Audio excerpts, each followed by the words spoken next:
फिर बाद में हम देखेंगे साइंटिस्ट, क्योंकि साइंटिस्ट के ऊपर क्वेश्चन कब पूछा गया था 2017 के बीच में, 2019 के बीच में, हो सकता है कि ये रीनीट में पूछा जाएगा। एंड मैंने जितना हाईलाइट करके रखा है उतना ही इंपॉर्टेंट है। वो बिल्कुल भी नहीं पूछेंगे कि साइंटिस्ट का जन्म कब हुआ था, उनकी गर्लफ्रेंड कौन सी थी, उनकी वाइफ कौन सी थी, सॉरी अगर मैं कुछ गलत बोलता हूँ, बट स्टिल वो आपको इंपॉर्टेंट स्टेटस पूछेंगे अबाउट ओनली बायोलॉजी, कि उन्होंने बायोलॉजी के रिगार्डिंग क्या किया था, उस यूनिट की रिगार्डिंग क्या किया था, उसके रिगार्डिंग वो क्वेश्चन पूछेंगे। तो सबसे पहले हमारे आते हैं अंश मेहर चचा, इन्हें हम डार्विन ऑफ 20th सेंचुरी कहते हैं, तो इंपॉर्टेंट है, क्वेश्चन पूछा जा सकता है। Was one of the 100 greatest scientist of all time, याद रखना, बस याद रखना है आपको, बस ये चीजें याद करनी है, रटने की जरूरत नहीं है। अगर आपको पता पूछेंगे कि 20th सेंचुरी का डार्विन कौन थे, तो ऐसे पूछेंगे तो उसका आंसर आना चाहिए अंश मेहर। 4 ही ऑप्शन होंगे तो 4 ऑप्शन के बीच में आपको पता चलता है। फिर बात है, he almost single handedly made the origin of species diversity the central question of the evolutionary biology that it is today. मतलब इन्होंने ये चीज की थी, अभी भैया एक्सप्लेन करो वगैरह कोई जरूरत नहीं है। He also pioneered the currently accepted definition of biological species. आज तक जो यूज की जाती है बायोलॉजिकल स्पेसीज की डेफिनेशन, वो उन्होंने पायोनियर की थी। Mayor was awarded by the 3 prizes widely regarded as the triple crown of biology. अगर आपसे कोई पूछे कि ट्रिपल क्राउन ऑफ बायोलॉजी किसे मिला था, तो उसका आंसर होना चाहिए अंश मेहर चचा। डायग्राम वगैरह या उनका इमेज वगैरह याद करने की जरूरत नहीं है। फिर बाद में हमारी एक फीमेल साइंटिस्ट है, अभी इनको याद कर सकते हो, अभी इनका नाम है कैथरीन इसाऊ। अभी इंपॉर्टेंट है, ये स्टेटमेंट बहुत ज्यादा इंपॉर्टेंट है, शायद से इसके ऊपर क्वेश्चन पूछा जा सकता है, ये हाईली रिकमेंड है, इसे याद कर लेना। कर्ली टॉप वायरस जो होता है, एक वायरस है प्लांट के बीच में, spreads through the plant via the food conducting system. और आपको पता है कि फूड कंडक्टिंग सिस्टम जो होती है वो आपका फ्लोएम होता है, और जो वाटर कंडक्टिंग सिस्टम होती है वो जाइलम होता है। तो अगर आपसे कोई पूछे कि कर्ली टॉप वायरस कैसे फैलता है, तो उसका आंसर आपको नहीं ढूंढना है कि भैया मैंने तो एनसीईआरटी में पढ़ा नहीं था, उसका आंसर आपको यहाँ पर मिल जाएगा। The anatomy of seed plants, ये इन साइंटिस्ट ने दिया था, कैथरीन इसाऊ ने। And it was referred to the Websters of plant biology. Websters of plant biology किसे किया जाता है, इस बुक को किया जाता है, इनका पब्लिकेशन को किया जाता है। और ये आपका एनसाइक्लोपेडिक है, मतलब जो आप एनसाइक्लोपीडिया वगैरह पढ़ते हो ना, लिटरली एक उन्होंने जो पब्लिकेशन किया था वो खुद से एक एनसाइक्लोपेडिक है, याद कर लेना। Then she was elected to the national academy of sciences and becoming the 6th woman to receive the honour, मतलब ये 6ठी वुमेन थी, याद कर लेना, बस इतना छोटा सा डिटेल है, याद करना है। फिर हमने सेल स्ट्रक्चर के बीच में एक छोटी सी लाइन थी, यहाँ पर एक रिडक्शनलिस्ट बायोलॉजी आता है जो कि पीवाईक्यू का रेफरेंस है, दैट्स व्हाई मैंने इसे ऐड कर दिया। बाकी इसके अंदर मुझे तो कुछ खास इंपॉर्टेंट नहीं लगा, अगर एनटीए को लगता है तो वो उसके ऊपर क्वेश्चन पूछे जा सकते हैं, बट एक्चुअली क्वेश्चन पूछना है तो वो उसके ऊपर पूछेंगे ना, ये था, इसके ऊपर पूछेंगे। ये जो बकवास चीजें है ना, इसके ऊपर ज्यादा क्वेश्चन नहीं बनते हैं, दैट्स व्हाई इसे ज्यादा करने की जरूरत नहीं है। मैंने जितना हाईलाइट किया है उसके ऊपर आप ट्रस्ट डेफिनेटली कर सकते हो। अगर एक पीवाईक्यू आता है, जीएन रामचंद्रन, ये बहुत इंपॉर्टेंट पीवाईक्यू बनता है, तो ये पीवाईक्यू था अबाउट द रामचंद्रन प्लॉट। अभी मुझे कमेंट सेक्शन के अंदर बताओ कि आपने ये पीवाईक्यू देखा था। His discovery of the triple helical structure of collagen, बहुत इंपॉर्टेंट है, triple structure of the collagen published in the Nature in the 1954 and his analysis of the allowed conformations of proteins through the use of Ramachandran plot। तो question पूछा गया था कि Ramachandran plot actually किसके लिए use किए जाते हैं, कोलेजन के लिए यूज किए जाते हैं या प्रोटीन के लिए यूज किए जाते हैं, तो उसका आंसर आपको करना है कमेंट सेक्शन के अंदर। एंड जिन भी बच्चों को बताया कि ये क्वेश्चन कौन से साल में पूछा गया था, उसका आंसर भी आपको कमेंट सेक्शन के अंदर बताना है। Ramachandran met Linus Pauling, important है, and was deeply influenced by his publication of the models of alpha helix and beta sheet structures that directed his attention to solving the structure of collagen। तो इन्होंने क्या किया था, collagen के जो structure है ना उसके ऊपर काम किया था।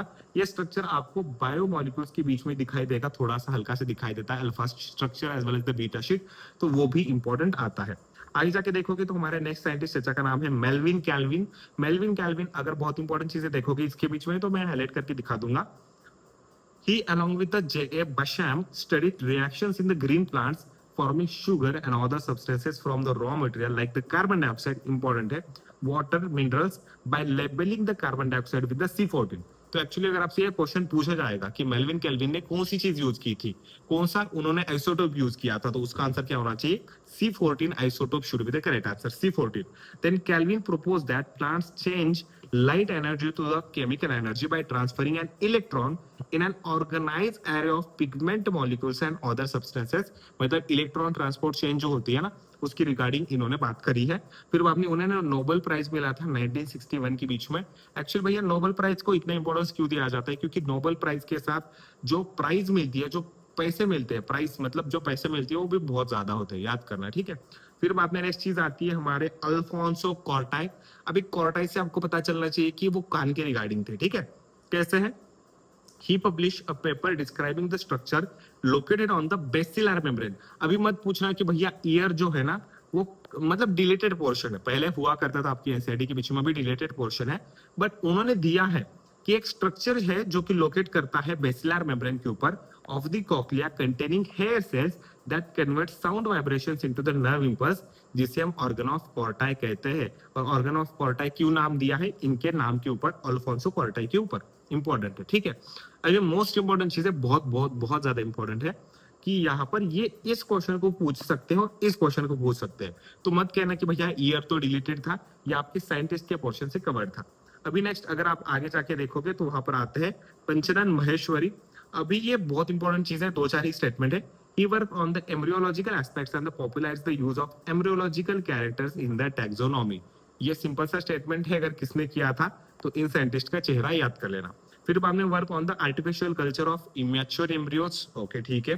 Then test tube fertilization and intra ovarian pollination won worldwide acclaim. ये तीनों चीजें बस याद कर लेना, ये किन के रिगार्डिंग थी? इन चचा के रिगार्डिंग थी। हमारे 2 चचा आगे जाके आते हैं, James Watson and the Francis Crick. अभी यहाँ पर बिना देखे बताओ कि इन्होंने क्या किया था। ये जल्दी से, अभी रात बहुत हो चुकी है, लाइक इट्स 2 AM और समथिंग, मैं नहीं जानता कितने बजे है। तो इस वीडियो को मैं शूट करूँ तो आपको मेरी आंखें लाल दिख सकती है थोड़ी सी, मैं कुछ फूक के नहीं बैठा, ठीक है। तो अभी इसका आंसर क्या हो जाएगा? चलो, ही मेड क्रिक, वॉटसन हमारे क्रिक से मिले एंड क्या किया? And discovered their common interest in solving the DNA structure. इन्होंने डीएनए स्ट्रक्चर के ऊपर काम किया था। कॉम्प्लीमेंट्री डबल हेलिकल कॉन्फ़िगरेशन इन्हें ढूंढ के निकाला था, आपको पता है कि ATGC, ठीक है, प्यूरिन पिरामिड इन्होंने किया था। He completed PhD in the, ये एक्चुअली क्रिक के वगैरह बारे में दिया है 1954 on a thesis entitled x ray diffraction polypeptides and the proteins. तो अगर आपसे पूछे कि एक्स-रे डिफ्रैक्शन वगैरह के ऊपर किसने काम किया था, तो फ्रांसिस क्रिक, फ्रांस एलिस एंड वैटसन एंड क्रिक, इनके ऊपर अच्छे से ध्यान देना, ये क्वेश्चन पूछा जा सकता है। Then 1953 के बीच में to the proposal of the double helical structure of DNA and the replication of the theme। तो यहाँ पर सिंपल सी चीज है कि यहाँ पर ईयर भी मेंशन किया है 1953, इसे अच्छे से याद कर लेना। फिर बाद में अगर आप आगे जाके देखोगे तो इसके बीच में एक चीज पूछी है, मतलब एक स्टेटमेंट दिया है, the discovery of antibiotics synthetic plant derived drugs. Actually इसकी वजह से मैंने इसे हाईलाइट किया, synthetic plant derived drugs as well as the anesthetics have changed medical practice on the hand and the human health on the other hand, ठीक है, इतना ही important था। फिर बाद में हमारे आता है MS स्वामीनाथन, इंपॉर्टेंट है, बहुत इंपॉर्टेंट है। इंडियन एग्रीकल्चर रिसर्च इंस्टीट्यूट, आपको पता है IARI। यहाँ इसका रेफरेंस आपकी NCERT में कहाँ पर आता है, उसका आंसर आपको कमेंट सेक्शन के अंदर बताना है। enabled Swaminathan and his team to develop short duration high yield varieties of rice including scented basmati. बहुत इंपॉर्टेंट है, ये चीज आपको एनसीईआरटी में नहीं मिलेगी, ये आपको समरी में मिलती है, साइंटिस्ट के इंट्रोडक्शन के वर्जन में मिलती है। Development of the concept of crop cafeteria, crop scheduling and the genetically improving the yield and the quality, ये चीजें इन्होंने की थी हमारे MS स्वामीनाथन ने। फिर आपने collaboration with the Norman Borland, ये चीज भी आपने कहीं पर सुनी होगी, पुरानी एनसीईआरटी में दिया था। Green revolution through introduction of Mexican varieties of wheat in the India, ये बहुत इंपॉर्टेंट है क्योंकि पहले हमारी इंडिया की जो मतलब प्रोडक्शन हुआ करता था ना वो बहुत कम था। फिर बाद में ये मैक्सिकन वैरायटीज आई थी व्हीट की, जिसकी वजह से प्रोडक्शन बहुत बढ़ गया था, ग्रीन रिवॉल्यूशन हुआ था, ठीक है, sorry. Then lab to land, ये चीज किसके रिगार्डिंग आती है, तो MS स्वामीनाथन के रिगार्डिंग आती है, याद कर लेना। फिर बाद में हमारे आते हैं हर्बर्ट बॉयर, ये आपने बायोटेक्नोलॉजी के बीच में सुना होगा, ठीक है। By the 69 he performed the studies on a couple of restriction enzymes of the E. coli bacterium with a special use of the properties। Important है, E. coli के ऊपर 1969 के बीच में किसने काम किया था, तो हर्बर्ट बॉयर ने किया था। Boyer observe that this enzymes have the capability of cutting DNA strands, मतलब ये क्या हो जाएंगे, आपके रेस्ट्रिक्शन एंजाइम्स हो जाएंगे, in a particular fashion which left what has become known as sticky ends। sticky ends रहते हैं restriction enzymes की बात कट करने के बाद, तो बस वही दिया है, थोड़ा सा घुमा के दिया है। These clipped ends made pasting together pieces of DNA in a precise exercise, मतलब कि DNA लाइगेज जब भी आप यूज करोगे ये जुड़ जाएंगे, दिक्कत नहीं आती, या तो ये नजदीक आएंगे तो जुड़ जाएंगे। Then Cohen had been studying small ringlets of DNA जिसे हम कहते हैं plasmids and which float about freely into the cytoplasm of certain bacterial cells and replicate independently. ये इंपॉर्टेंट है कि अगर प्लाज्मिड्स के बारे में कहां पर दिया है तो प्लाज्मिड्स के बारे में एक्चुअली साइंटिस्ट के पोर्शन में दिया है। आप कभी भी इमेजिन नहीं कर सकते कि प्लाज्मिड्स के बारे में जो इंट्रोडक्शन है वो साइंटिस्ट के पोर्शन में दिया है, बट यहाँ पर देख लेना दिया है, ठीक है। And then Cohen had developed a method of removing this plasmids, important है, from the cell and then reinserting them into the other cells।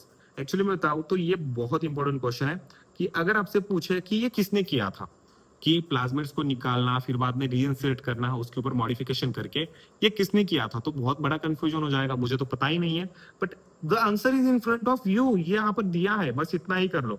The last one is हमारे आते हैं रामदेव मिश्रा। ये रिसेंट पीवाईक्यू में पूछा गया था, सो आई थिंक ये 2025 में पूछा गया था क्या, आई डोंट रिमेम्बर ये क्वेश्चन। हाँ शायद 2025 में ही पूछा गया था, yes definitely. Then Ramdev Mishra is revered as the father of ecology in India. In India, याद कर लेना। Then understanding of tropical communities and the succession, environmental responses of the plant populations and productivity and nutrient cycling in a tropical forest and the grassland ecosystem, ये इन्होंने किया था, study किया था, understand किया था। Then national committee of environmental planning and coordination 1972 के बीच में था। अभी ये पूछा जा सकता है कि वैसे नहीं पूछा जा सकता, but national committee of environmental planning and the coordination ये कौन से साल में हुआ करता था, उसका आंसर हो जाएगा 1972। क्योंकि अगर वहां पर क्वेश्चन पूछा जाएगा तो 1973 देंगे, 1971 देंगे, 1972 देंगे, तो आपको पता चलेगा कि यार तो ये एनसीईआरटी में दिया ही नहीं था, बट यहाँ पर दिया है। तो अगर आपको ये शॉर्ट नोट्स चाहिए तो हमारे एप्लीकेशन को डाउनलोड कर लो, वैभव देशमुख बायोलॉजी, और हमारे शॉर्ट नोट्स के कोर्स को परचेस कर लो। कोर्स के बीच में आपको पूरा क्लास 11th मिलेगा, क्लास 12th मिलेगा, मॉर्फोलॉजी की रिलेटेड फैमिलीज है, एंड फिर वहां पे फ्रॉग है, कॉकरोच, हर एक चीज है। शॉर्ट नोट्स है प्लस माइंड मैप्स है एंड बहुत सारी चीजें हैं। साइंटिस्ट का पोर्शन कवर्ड है, हिडन लाइंस कवर्ड है, समरी कवर्ड है। तो हमारे शॉर्ट नोट्स को डेफिनेटली परचेस कर लो, जिसकी लिंक आपको कमेंट सेक्शन के अंदर मिल जाएगी।